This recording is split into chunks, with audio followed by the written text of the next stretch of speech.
sa kanila. Kaya rin matapos na.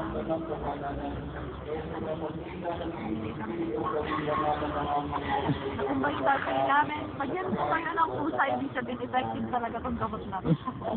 Kanina pa siya nabubuhay. Siya pala anak ko. Kanina ko lang nalaman na anak ko pala siya. Ayaw mo naman sirain.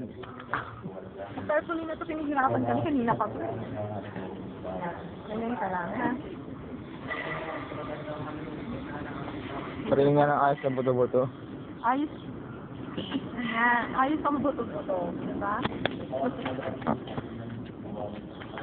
Ano ba ito? Kanan. Andito rin po ako, ayan. Kasama po ako ni best friend Charlie. And live na live po dito sa Barangay.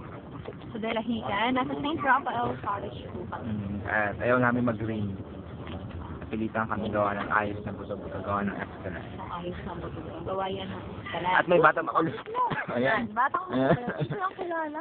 Ewan ka ba, kanina pa yung nakabuntot sa atin, oh. Kayo kong kapatid. Kanina kong kaparel. Ayoko sabihin na kapatid.